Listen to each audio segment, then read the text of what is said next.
Bismillahirrahmanirrahim. Assalamualaikum warahmatullahi wabarakatuh. Bismillahirrahmanirrahim. Alhamdulillahirabbil alamin. Wa bihi nasta'inu ala umuri dunya waddin wa ala alihi wa sahbihi ajma'in. La ilaha illallah, la mawjuda illallah, la ma'buda illallah, la maqluba illallah, la maqsuda illallah.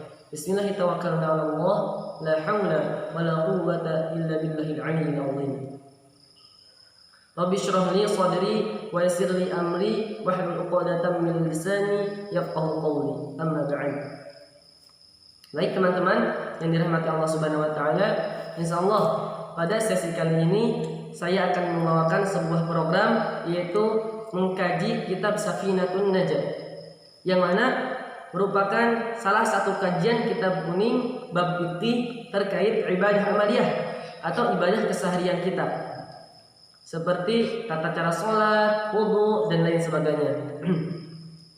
Dan kitab Safinatun Najah ini sangatlah luar biasa. Karena kenapa?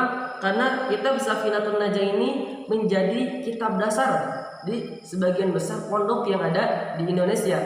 Makanya sangat penting dan cocok bagi teman-teman untuk mengkaji kitab Safinatun Najah ini. Sebelumnya saya belajar kitab Safinatun Najah ini dari paman Kyai Haji Muhammad Ramdan. Diteruskan mondok di Pondok Pesantren Al Muslimun yang dipimpin oleh Syekhuna Al Mukarram Kyai Haji Muhsin Nur. Saya belajar di sana dari Al Ustaz Asy Syekhullah dan Ustaz Imam Luqmanul Hakim. Mudah-mudahan apa yang beliau ajarkan kepada murid-muridnya menjadi amal jariah dan tabungan untuk di akhirat kelak. Amin ya rabbal alamin. Dan kali ini insyaallah saya akan menggunakan logat Sunda. Karena kenapa? Karena saya sendiri belajar kitab Safinatun Najah ini dengan menggunakan bahasa Sunda. Makanya sekarang juga akan menggunakan logat Sunda. Dan insyaallah akan dibahas, akan dipaparkan dengan bahasa Indonesia. Gitu. Baik, kita akan mulai pengajian kitab Safinatun Najah fi Usuluddin wal Fiqh li Syekh Al-Alim Al-Fadhil Salim bin Samir Al-Hadrami ala madhhabil Imam Syafi'i nafa'ana Allah bihim amin. Jadi kitab Safinatun Najah ini ditulis oleh Syekh Al-Alim Al-Fadhil Salim bin Samir atau bin Sumair Al-Hadrami dengan madhab Imam Syafi'i. Nah, Syekh Salim ini adalah ulama ahli fikih pada masanya yang dilahirkan di kota Hadratul Maut, Yaman. Di antara yang mensyarah kitab Safinatun Najah ini adalah Syekh Nawawi Al-Bantani, ulama asli Indonesia. Masya Allah. Baik, kita akan mulai langsung pembahasan. Qala al-musannif rahimakumullah wa nafa'ana Allah bihim wa bi'ulumihim. Amin ya rabbal alamin. Bismillahi ngawitan abdi ngaos kana kitab Safinah kalawan ngelap berkah kunyebat jenengan Allah. Sifatna Allah Ar-Rahmani anu mafarina nikmat ageung di dunia sareng di akhirat. Sifatna Allah Ar-Rahimi anu mafarina nikmat ali di akhirat mungkul. Musannif mengawali penulisan kitab Safinatun Najah ini dengan menggunakan lafaz bismillah. Kenapa? Karena alasan beliau yang pertama tidak ambil kitabil ajiz, jadi mengikuti kitab yang agung, yaitu kitab Al-Quran, di mana Al-Quran sendiri memakai lafaz bismillah di awalnya. Dan yang kedua mengikuti anjuran Rasulullah SAW, yang mana di dalam sebuah hadis kullu amrin dibarin la yubda'u fihi bi bismillahirrahmanirrahim fahuwa aqta fahuwa azda fahuwa abtar. Yang artinya apabila suatu pekerjaan yang baik tapi tidak diawali dengan lafaz bismillah, maka pekerjaan itu abtar, terpotong keberkahannya. Itu alasannya musannif mengawali dengan lafaz bismillah. Sebenarnya masih banyak alasan-alasan beliau mengawali dengan lafaz bismillah. Cuman yang pokok itu, yang pertama apa tadi? Mengikuti kitab yang agung, yaitu kitab Al-Quran, dan yang kedua mengikuti hadis Rasulullah SAW. Bismillahi dengan menyebut nama Allah, Ar-Rahmani yang Maha Pengasih, Ar-Rahimi dan Maha Penyayang. Nah, musannif mengawali penulisan kitab Safinatun Najah ini dengan menyebut nama Allah, dengan harapan Allah menyempurnakan apa yang beliau tulis, dengan harapan Allah memberikan manfaat dari apa yang beliau tulis, dan dengan harapan dan karena pertolongan Allah lah beliau bisa menulis kitab Safinatun Najah ini. Ar-Rahmani Ar-Rahimi, yang Maha Pengasih, yang Maha Penyayang. Sebenarnya kedua sifat ini berasal dari akar kata yang sama, yaitu huruf ro, ha, dan mim. Nah, cuman di dalam bahasa Arab itu ada namanya kaidah atau makna yang terkandung dalam sifat Ar-Rahmani dan sifat Ar-Rahimi ini. Nah, kalau sifat Ar-Rahmani itu sang pemberi yang luas, yang meliputi semua makhluk, pemilik rahmat yang luas. Jadi termasuk hambanya yang Islam dan hambanya yang Muslim dan yang kafir. Jadi semua makhluk diberikan oleh Allah kenikmatan di dunia ini. Gitu. Makanya kok jarang sholat, kok jarang ibadah, tapi ekonomi lancar. Atau misalkan non Muslim yang lain, kok pada kaya-kaya, kok pada lancar ekonominya. Kenapa? Karena Allah mempunyai sifat Ar-Rahman, Maha Pemberi. Jadi semua yang Muslim dikasih, yang non Muslim dikasih, hewan dikasih, dan lain sebagainya. Semua makhluk Allah kasih kenikmatan dengan sifat Ar-Rahman ini. Beda lain halnya dengan sifat Ar-Rahimi. Sifat Ar-Rahimi ini khusus untuk Allah berikan kepada orang yang beriman kepada Allah Subhanahu wa taala. Ar-Rahimi yang Maha Penyayang, dan sayang Allah hanya diberikan kepada orang yang mukmin, orang yang beriman kepada Allah Subhanahu wa taala. Jadi bagi teman-teman janganlah berkecil hati. Kalau misalkan dalam segi ekonomi kurang, dalam segi dunianya kurang, janganlah berkecil hati. Kalau kita beriman kepada Allah, sungguh-sungguh beribadah kepada Allah, maka insya Allah kita akan mendapatkan sifat dan nikmat yang terkandung dalam sifat Ar-Rahimi ini. Nah, jangan perkara yang tidak dihisab kita kejar-kejar, perkara yang dihisab kita tinggalkan atau lupakan. Jangan sampai seperti itu. Jadi takutnya kan kehidupan kita yang kekal itu nanti di akhirat. Jangan sampai perkara yang dihisab kita lupakan, gitu. Jadi kalau misalkan Allah takdirkan di dunia ini kita serba kekurangan, atau misalkan cukup, beda sama yang lain yang misalkan lebih dalam segi ekonomi, jangan berkecil hati. Perbaiki ibadah, perbaiki amal baik, insya Allah kita akan mendapatkan nikmat yang terkandung dalam sifat Ar-Rahim ini. Karena kalau dibandingkan antara nikmat yang terkandung dalam sifat Ar-Rahmani dan sifat Ar-Rahim itu sangat jauh berbeda. Kalau nikmat yang terkandung dalam sifat Ar-Rahmani ini hanya 1%, dan sisanya 99% Allah simpan kenikmatannya di dalam sifat Ar-Rahimi. Makanya kasih sayang Allah hanya Allah kasihkan kepada orang yang beriman kepada Allah Subhanahu wa taala. Makanya di dalam terjemah bahasa Indonesia, Ar-Rahmani itu Maha Pemberi, Allah memberikan kepada siapa-siapa, dan Ar-Rahimi Maha Penyayang. Kalau Allah udah sayang kepada kita, pasti Allah berikan apapun yang kita mau. Nah, di dalam bab fikih membaca lafaz bismillah ini terbagi menjadi beberapa hukum.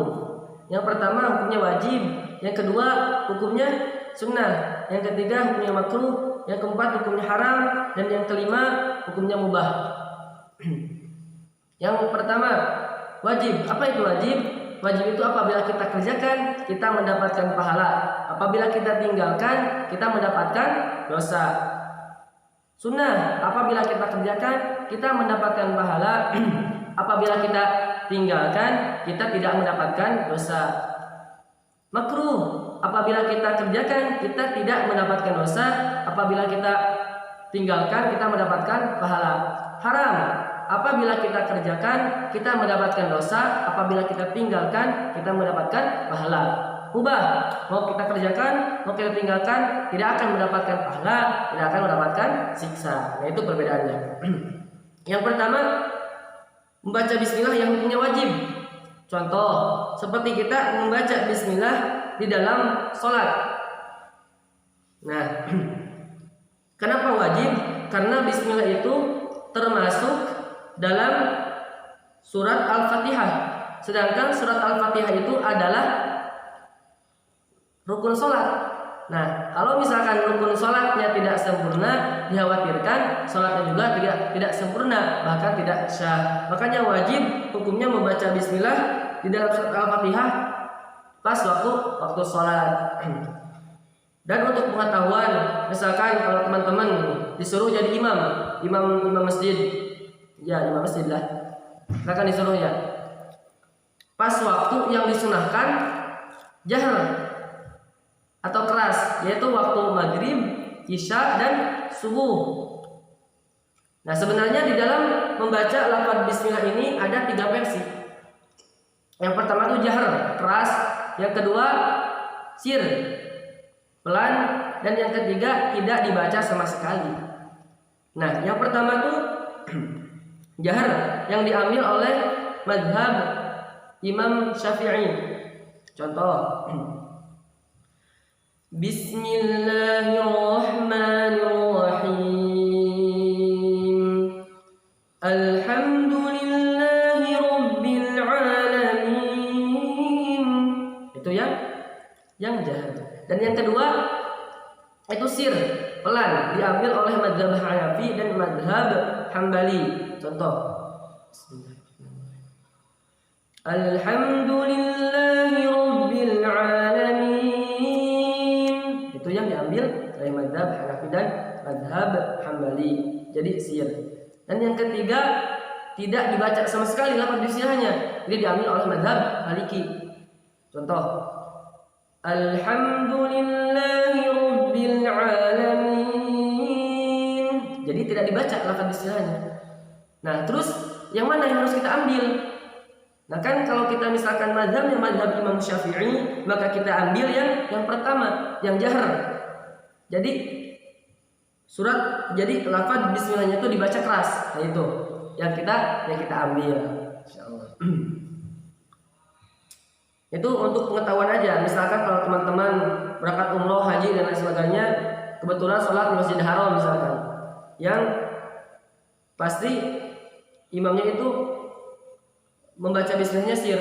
Nah, misalkan teman-teman udah tidak kaget, oh mungkin ini mazhabnya Hambali, mazhabnya Hanafi, gitu. Terus yang kedua, nah yang kedua sunnah membaca lafaz bismillah pada waktu mengerjakan pekerjaan yang sunnah dan baik. Contoh misalkan bersiwak, baca bismillah dulu, itu sunnah. Berwudu, nah sebelum wudu membaca bismillah, itu hukumnya sunnah. Yang ketiga makruh membacakan lafaz bismillah pada saat mengerjakan pekerjaan yang makruh juga. Cuman makruhnya makruh dzati, bukan makruh aridhi. Jadi makruh dzati itu makruh yang mutlak makruh. Misalkan teman-teman nih udah punya istri, hukumnya melihat fardi istri kita itu hukumnya makruh. Nah, apabila kita membaca bismillah itu jadi makruh juga. Jadi double makruh gitu ya.